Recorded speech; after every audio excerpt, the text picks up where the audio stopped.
Hello, dear friends. Good morning, good afternoon, good evening. It is news time again from this very good channel. Welcome back.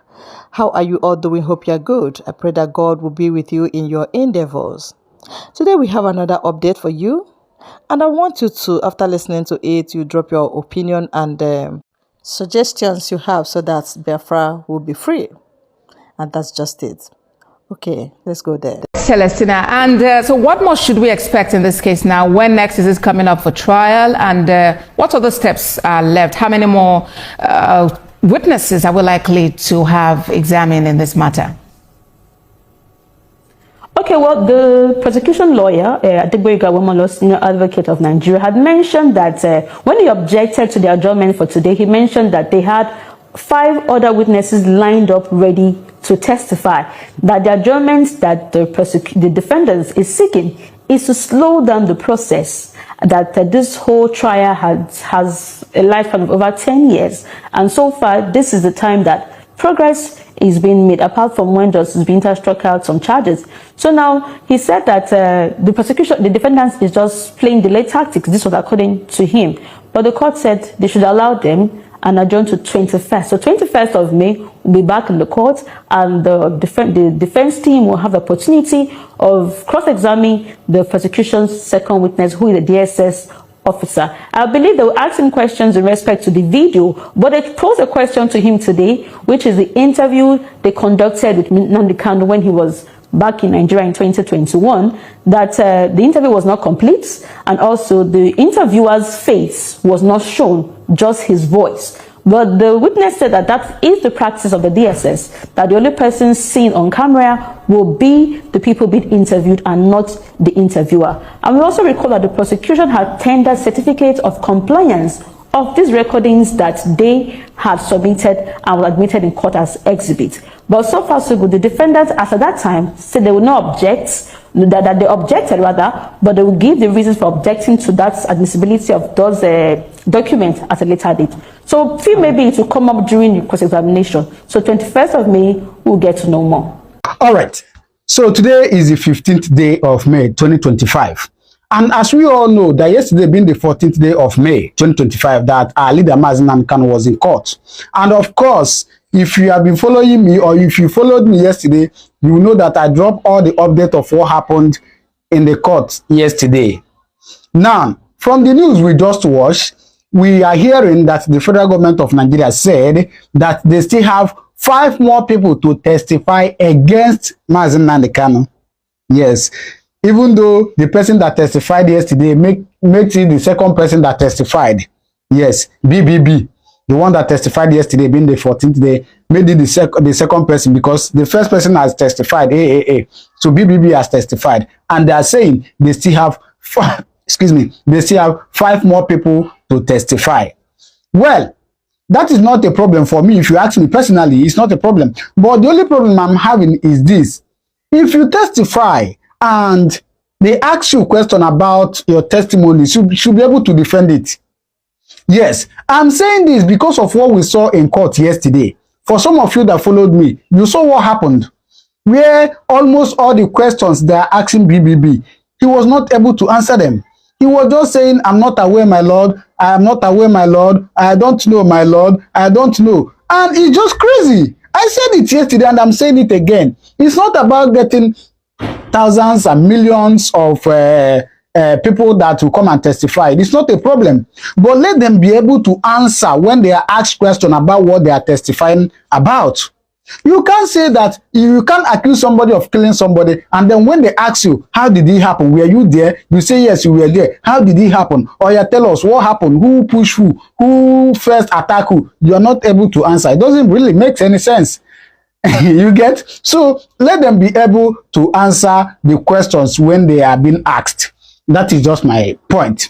Now, I also thank God yesterday they talked about, of course, the first person that testified, made mention of Nnamdi forming ESN. Yes, and it became another news. But yesterday, I thank God they were able to mention about the security outfit that the people in the West formed, even though they didn't talk much about it. But I saw it and I read it out yesterday, which I'm still going to read out now. When they said, they asked the witness Kanu Agabi asked the witness, Southwest governors came together to agree to form a vigilante group. I'm aware the governors did so. Did you get a letter from AGF to complain about the killings of innocent people? Now the witness answered, I'm aware the Southwest governors formed Omoteku. You get it? I'm aware they formed Omoteku. However, this was not discussed extensively. Maybe in the next court, they will also discuss about this, because they formed Omoteku in the west and ESN was formed in the east. And of course, we have the militant in the south. And of course, we have the one in the north, right? There's another one, I've forgotten the name, in the north. So, why the accusation? Anyway, let them just bring it on. However, I will also remind you that Mazi Nnamdi Kanu will appear in court on the 21st day of this May, just in a couple of days to come. So I'll still be here live and direct to bring you all the updates of whatever will happen. And of course, after that 21st and 22nd of May 2025. I mean 2025. So I'll be here live and direct to get you all the updates that will happen there. So all you need to do is just to subscribe to this channel, and as you subscribe, you turn on your notification button so that anytime I get you an update, you'll be able to get the notification and know what is happening. Because at this point, I tell you, you need to know what is happening. You don't need somebody to tell you, because somebody can actually give you wrong information. But on this channel, I give it to you as it is, and not just as it is. I give it to you with evidence. If I tell you that this is this, I will tell you where it is said or where it is written. So that is why you can beat your chest on this channel and say, yes, this is a true channel. Now, I'm going to allow you to watch the analysis they gave on Arise TV, on Channels Television, about Mazi Nnamdi Kanu's court case yesterday. So as you're watching it, you can also do well to drop your comment on the comment section as we wait for the 21st day of May 2025. But before then, I can still get you, I will still certainly be getting you all the updates of everything that is happening in Biafra land and in Nigeria as a whole, right? So please watch this. Hello and thank you for joining us on TVC News at 1. I'm Abosede Adeniwa. We are staying with the trial of Nnamdi Kanu at the Federal High Court in Abuja, where the lead counsel has clarified that he was not denied access at the DSS facility. At the resumed sitting before Justice James Omotosho, Kanu Agabi SAN explained that the post made by Aloy Jimako, a member of his team, on social media, suggesting that he was not allowed to see Nnamdi Kanu, was misleading. He admitted to have arrived at the DSS facility alone, but was informed that the names of expected visitors had not arrived. The court was not pleased with the action of Mr. Jimako, who without confirmation made such publication. The judge asked him to refrain from making such allegations and posting court documents online as a legal practitioner. During cross-examination, the prosecution's second witness tendered the death certificate of Ahmed Gulak, a special advisor on political affairs to former President Goodluck Jonathan. He was allegedly killed by suspected IPOB members in 2022. Our senior reporter, Celestina Rial, who has been monitoring developments there, joins me live now from Abuja for more. Celestina, help us better understand this clarification being made by Kanu Agabi SAN and its implication. Okay, well, about a day, we recall that at the last adjourned date, the court adjourned so Nnamdi Kanu's lawyer can confer with him, because they were also have cross-examined the second witness, but his lawyer stood up to say that they've not had time to confer with Mr. Kanu, and they need to ask him some questions in respect to the videos that was played in court at the last adjourned date and some of the statements made by the prosecution's second witness. So it was on that instance the court adjourned to today. So today, the court needed to clarify the post made by one of the Nnamdi Kanu's lawyers, who actually was the lead counsel before Kanu Agabi took over. He made a post saying that DSS denied Kanu Agabi, who is a senior advocate of Nigeria, access to Nnamdi Kanu. But in court today, Mr. Agabi clarified that he was not denied access, as you read from the report that he had gotten to the DSS facility, but the list of visitors had not arrived. And also, he had other engagements, so he went about his duty, but that does not translate to him being denied access. Down to the main course of today, before cross-examination could start, the prosecution asked the court that he needs to finish with the witness before the defendants could take over, which is tendering a certificate, a death certificate of the former aide of Goodluck Jonathan, who died during the course of this incident, which the prosecution has said was caused by alleged suspected members of IPOD. Because at the last adjourned day, the witness had mentioned that the broadcast made by Nnamdi Kanu allegedly incited violence, resulted to the loss of properties and also life. Among those lives was that of Ahmed Golak. So the prosecution needed to tender that evidence to back up their statement. So they tendered it. So we move about to cross-examination by the defense team. The witness, which is Mr. BBB, a senior officer of the DSS with over 20 years of experience, was asked that what does it make of the solitary confinement of Nnamdi Kanu? Then he said that solitary confinement is not a practice of DSS. He was also asked if the charges are not speculative. He said he did not prepare the charge. He was only in charge of investigation, which is well called that he said that he was among the team that brought Mr. Kanu from Lagos to Abuja when he was brought back to Nigeria in 2021. So he said he was not involved in preparing the charge. But we also recall that the charge were 15 in number, and Justice Binta Anyanko, the judge that previously handled the case, struck out 8, leaving 7 counts. And that 7 count went up to the Supreme Court and now back at the Federal High Court. So, but also, as the cross-examination was going on, Mr. Kanu Agabi asked that the court adjourn because, according to him, there are some documents they need from the police to prove the innocence of the defendants, of their clients rather, which they have not gotten. So they need time for the police to respond to those documents. But the prosecution has objected because the court had granted accelerated hearing in the matter, which means the case ought to go to day or very short adjournment. But Justice James Motosho said, for the interest of justice, they should allow the defendants have the time with the police and get all the documents they need. And the court adjourned to 21st of May for continuation of hearing. Celestina, and so what more should we expect in this case now? When next is this coming up for trial, and what other steps are left? How many more witnesses are we likely to have examined in this matter?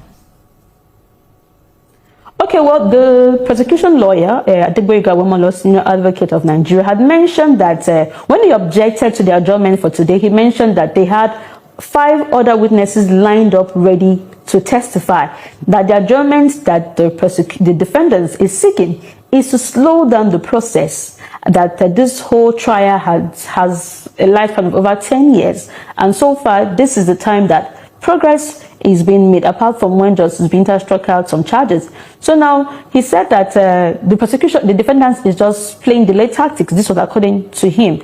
But the court said they should allow them and adjourn to 21st. So 21st of May will be back in the court, and the defense team will have the opportunity of cross-examining the prosecution's second witness, who is the DSS officer. I believe they will ask him questions in respect to the video, but they posed a question to him today, which is the interview they conducted with Nnamdi Kanu when he was back in Nigeria in 2021, that the interview was not complete, and also the interviewer's face was not shown, just his voice. But the witness said that that is the practice of the DSS, that the only person seen on camera will be the people being interviewed and not the interviewer. And we also recall that the prosecution had tendered certificates of compliance of these recordings that they had submitted and were admitted in court as exhibits. But so far so good. The defendants, after that time, said they would not object, that they objected rather, but they will give the reasons for objecting to that admissibility of those documents at a later date. So feel maybe it will come up during the cross-examination. So 21st of May, we'll get to know more. Celestina Area for us in Abuja. Thank you so much for that update. Nigeria has an Igbo problem. So it's a multi-generational issue, it's like when a father is dying and they're not Igbo, they will tell their son, please, I have problem with Igbo people, continue from there. Because that's the only way I can explain it. And I understand it came from the Civil War.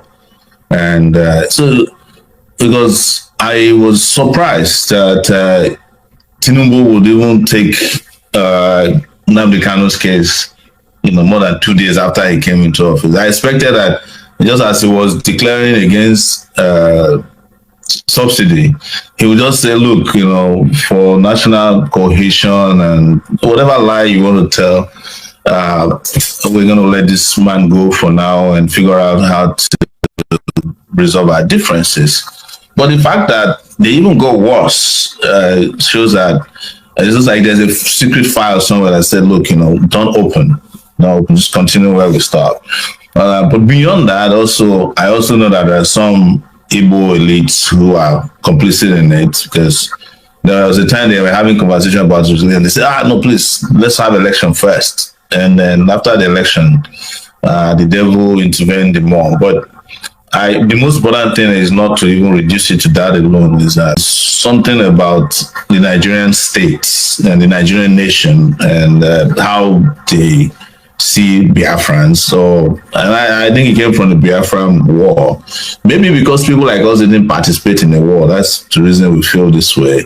Because I was born in 1971. I cannot carry, I don't have the multi-generational costs, or conspiracy against Igbos. But I genuinely, and I've said it several times, and I'm not saying it's based on what I know. There's no, even the Supreme Court was this shy of saying, look, this guy did nothing, he broke his bail. In fact, I told Nnamdi Kanu'S lawyer that they should not reapply for bail because the Supreme Court has reinstated the bail practically from what they said. But they went and reapplied, and there's no way, and I'm saying it, there's no way Nnamdi Kanu is going to get justice from a federal high court, a court of appeal, or Supreme. That is impossible, except if the state decides that, because Nnamdi Kanu is the official prisoner of whomever is the president of the Federal Republic of Nigeria. So I know what it means to be, they have to go to the president every morning and report that you're still alive, or you're eating, or you are on hunger strike. So, but at this time, he's official prisoner of the president. And anything that is official to the president doesn't let go. An Igbo man will never become the president of this country. Yes, an Igbo man will never become the president of this country.